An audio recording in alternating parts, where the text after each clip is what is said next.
Nicole and Chris. Itago niyo na lang ako sa pangalang Jinky, isang tambalanistang taga Baguio na napariwara ng landas. Masakit isulat at nakakalungkot tanggapin, pero yun ang totoo. Sumulat ako sa inyo para humingi ng payo. At sana din ay kapulutan ng aral ng mapupusok na kabataang nakikinig sa inyo ngayon. Batang-bata pa ako nang pumasok sa isang seryosong relasyon. Sa sobrang seryoso, tumagal ng 3 taon.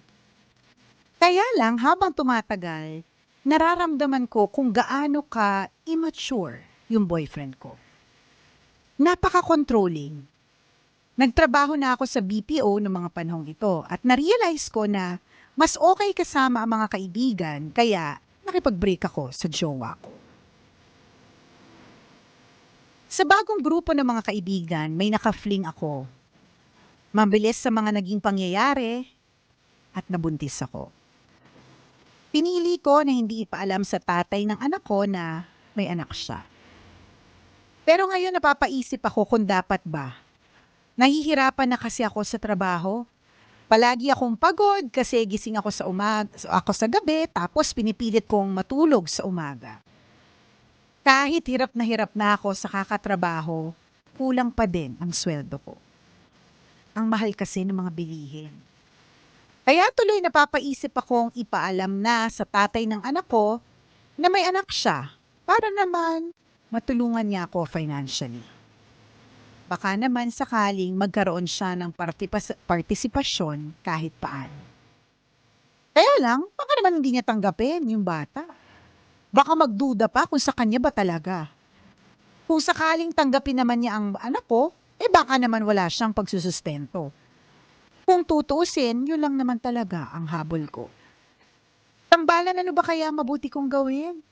Hindi ko na lang ba sasabihin sa tatay ng anak ko na may anak siya o sasabihin ko ba sa kanya na naanakan niya ako? Nalilito po ako. Salamat po sa inyong payo, ang inyong tambalanista, Jinky.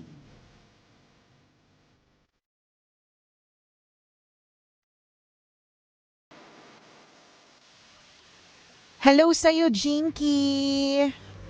Yan yung yung sunod-sunod na mga tanong mo ay ganyan mag-isip ang mga overthinkers yan. Ganyan mag-isip yung paano kaya kung kapag ka ganunan tapos Ang daming tanong. ang dami na kaagad ang dami na nga kaagad na naisip, wala pa ngang ginagawa. Yan, Oo. 'di ba? And sabi daw nila most of the time yung mga ino-overthink natin, ilang percent ba? More than 90% hindi naman talaga sila nangyayari. Wala. Nangyari sila pero sa utak lang natin nangyari ang mga bagay-bagay. Tama. So, hindi mo malalaman ang mga kasagutan sa iyong katanungan kung hindi mo susubukan. Sa tingin ko, dahil alam mo naman at sure ka naman kung kanino talaga yan, yan lang naman yung naging ka-fling mo at that time, 'di ba? Makakount mo naman ng mga oras, meron namang DNA testing na tinatawag, 'di ba? Sa tingin ko, wala namang rason para hindi mo sabihin. 'Di ba? Ngayon, at least alam mo sa sarili mo na you did your part. Ngayon, Sinabi mo. sinabi mo. Ngayon, kung magalit siya, hindi siya maniwala sa'yo at hindi siya magbigay ng sustento, hindi mo na makokontrol yun. Kumbaga, for now. Hindi ko alam kung meron sa batas na nagre-require, hindi ko sure. Madami naman kasi akong kakakilalang tumakas, di ba? Hindi, yung mga kakilala ko na lang sila, hindi ko na sila kaibigan, partner, kasi bad yun, di ba? Oo. Bad yun yung gano'n na natatakasan mo ang isang responsibility, especially Yes. kung anak itong ang pinag-uusapan dito, no? So, masasabi ko lang sa Jinky, bago ka mag-overthink, bago umabot sa kung saan-saang kwento yung utak mo, bago ka mag-imagine ng kung anik-anik na scenario, hindi pa naman nangyayari ang lahat. Isipin mo, as an overthinker partner, ganyan kami. Halimbawa, may nangyari hindi maganda, nandun na kami kagad sa worst case. Tapos ang dami-dami na nangyari sa utak namin na parang halos iiyak kami, nagpapanik, nanginginig, nangangatog dahil sapagkat because ang dami nangyari sa utak namin. Pero kung tutuusin, sa utak lang namin nangyari ang lahat. Ama, yung, Diba? yung sinisipon ka lang, pero ang utak mo mamamatay ka na. Papunta na sa cancer, partner. Di ba? Hindi lang yung partner. Mabuti kung nandun na sa mamamatay, umabot yung isip. Di ba, Oo. partner? Umaabot pa yung isip dun sa paano mangyayari sa mga anak. Di ba? Oo. Sino mag-aalaga sa kanila. Di ba? Saan Totoo. sila mag-aaral kapag wala na yung nanay nila. Sino yung tutor nila. Isipin mo umabot doon. Sa simpleng sipon. Di ba? But of course, yung issue mo, Jinky, is not simple. Hindi naman regular at madali lang sabihin na parang sipon yung problema mo. Hindi naman talaga ganon. Kaya lang, meron kang goal eh. What is your goal? Makakuha ng sustento. Paano mo makukuha yung goal na yan? Paano mo achieve yung goal na yan kung wala kang gagawin towards that goal? And what do you do to achieve the sustento? Eh di kailangan sabihin mo. Correct. Diba? Yun lang yun. Ngayon, kung di niya tanggapin, wala ka ng doon. Wala ka na magagawa. Pwede ka magpilit for a certain period. Sige, kung gusto mo talagang magmakaawa, alang-alang sa bata kasi hirap na talaga, di go. Pero, eventually, dahil nga fling yan, natin sure kung may paninindigan na magaganap. Hindi natin sure. Di ba? It can go both ways eh. Pwedeng hindi siya pumayag or pwedeng pumayag siya. Pwedeng excited siya magkaroon ng anak. Pwedeng pangarap niya magkaanak kahit walang asawa. Di ba? May mga ganon. Oh, so, kami nga nag-overthink na. Ang dami namin naisip. Hindi pa nga nangyayari. Yung pag-uusap. So, Yes. kailangan nandun muna tayo sa pag-uusap. Yes. Ganon. In other words, sinasabi namin dito, may solusyon doon sa pinagdadaanan mo ngayon. Tama. Humatong ka lang. I agree sa sinabi ni Nicole na humanto ka na lang sa overthinking. Kaya ka nagkakaganyan. So you do the Yes. first step. You talk to that person. Ang maganda nito, may contact ka. Ang mahirap niyan wala. 'Di ba yung pag naglahong parang bula na May hindi ganun mo eh. alam kung saan nakatira, Correct. hindi alam kung paano ko kontakin. So in this case, I guess you have an access to his location. You know his number. Kilala mo yung kung sino mang pwede mong lapitan para maka-access sa kanya. Yes. So yun pa lang may few steps ka na pwedeng gawin para magkaroon ng sagot sa mga katanungan mo. Ganun. Kasi, Kausapin mo lang. Yun Oo. yun. Doon mo malalaman ng lahat eh. Yes. After talking to that person, to yung naging kafling mo, doon mo malalaman ang kasagutan at ang gagawin mo sa mga susunod. Kung umuo siya or tatalikuran niya o magkakaroon ng abandonment. Correct. Kung gusto niya, edi good for you. 'Di ba kung tatanggapin niya at gagampanan niya ang kanyang responsibilities bilang tatay, and then good for you. Good also for the kid. Yes. Kung hindi, at least alam mo na yung kasunod na gagawin. 'Di ba? Magkakaroon ka na ng acceptance, magiging solo parent ka. correct ka. At dahil may acceptance ka na, magpaplano ka na accordingly. Ganon. Yes. So, solo parent ako ngayon. So, Mm. ito pala yung mga kailangan gawin. Hindi at ko least alam mo na. yung ganon. Hindi yung ngayon nagpapanik ka, Oo. worry ka na hindi ka makatulog, nababalisa ka. Correct ka. Samantalang wala pa naman nangyayari, hindi mo pa naman kinakausap. Tama. Kausapin mo muna siya. Okay, Oo. Docs? Pero alam mo, Kabisyo, partner, sa tingin ko, hindi lang basta yung itong kausapin mo, huwag ka mag-overthink kasi hindi pa naman nangyayari. Yung mga ganun, nasabi na natin yan. Pero yung part ng, fling-fling. Hindi na kami naninisi ha. I mean, at least for others. Oo. Na hindi, Sa ibang nakikinig. Oo, sa ibang nakikinig, di ba? At nanonood. Na hindi bina-value yung act. Kung saan-saan na lang, kung kani-kanino na lang, fling here, there, everywhere, 'di ba? Up, down, left, right, kung saan-saan, 'di ba? Oo. Hindi na nag-iisip kanino ba 'to? Sino na nga ba 'yon? Ano na nga apelyido nung Ano na nga ang pangalan Oo, niya? Ano ang pangalan nung naka-fling ko na 'yon, 'di ba? Ang pangit. And Totoo. mabuti man lang kung ikaw lang yung maapektuhan dito, 'di ba? Pag na-jaunters ka, ang daming affected dito. Affected ka kasi all of a sudden, kahit hindi ka pa ready, magiging nanay ka. Affected yung magiging anak mo. Kasi Yes. ano mo yan, galing yan sa'yo. Produkto ng act ninyo. Correct. At produkto mo yan. So kung ano man ang mangyari sa kanya, responsibility mo. Meron din itong effect sa mga magulang mo na inaasahan ka na magkaroon ng maayos na pamumuhay, di ba? May effect ito sa mga kaibigan mo. So mabuti kung ikaw lang Di ba, Totoo. parang katulad ng drunk driver. Yung alam mo na nga nakainom ka, magmamaneho ka pa. Mabuti kung ikaw lang ang mababangga. Hindi.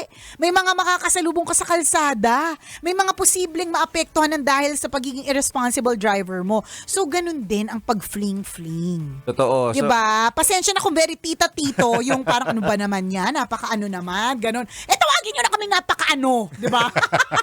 Hindi ko na- Mag-anuhan na tayo. Oo, di ba? Diba? Tawagin Total, nyo na nagpapaano kami. ka naman. Sakto. Di ba? Kung nagpapaano ka, hayaan mo kami mag-ano.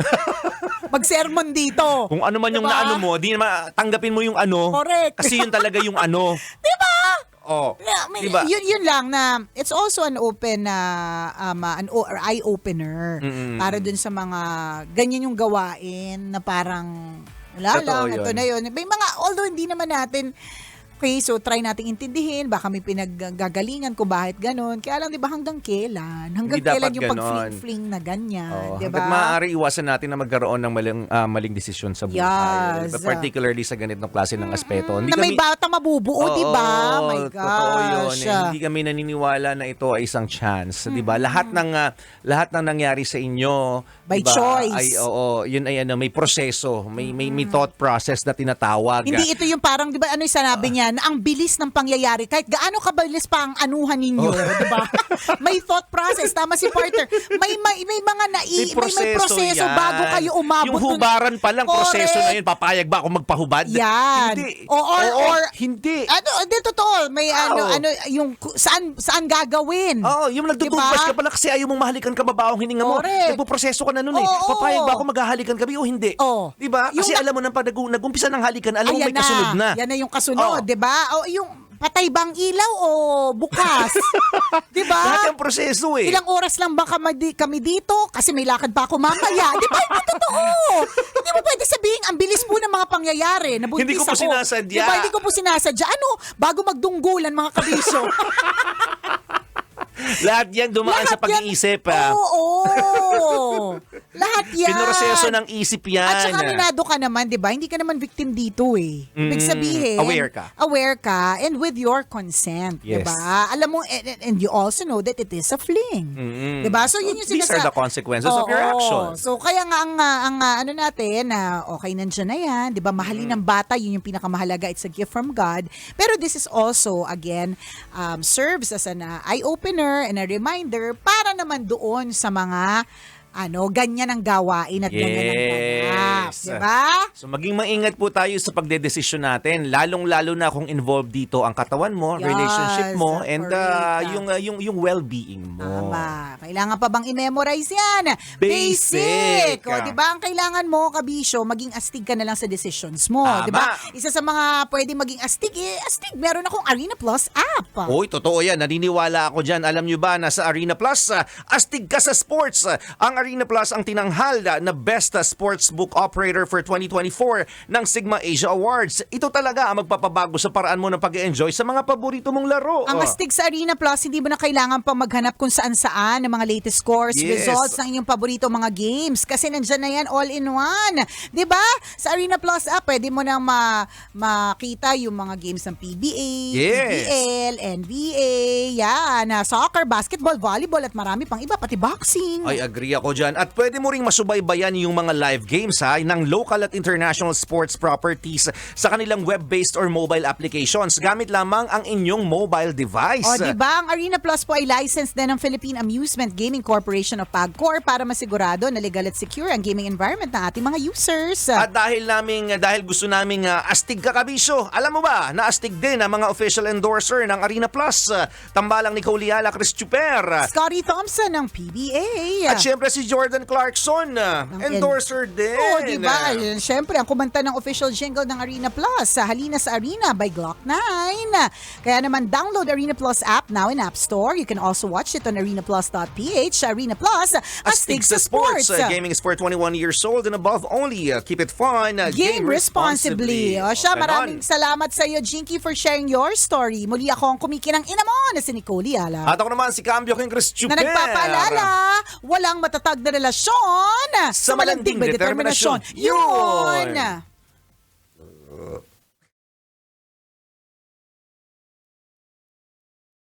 Kailangan pa bang i-memorize yan?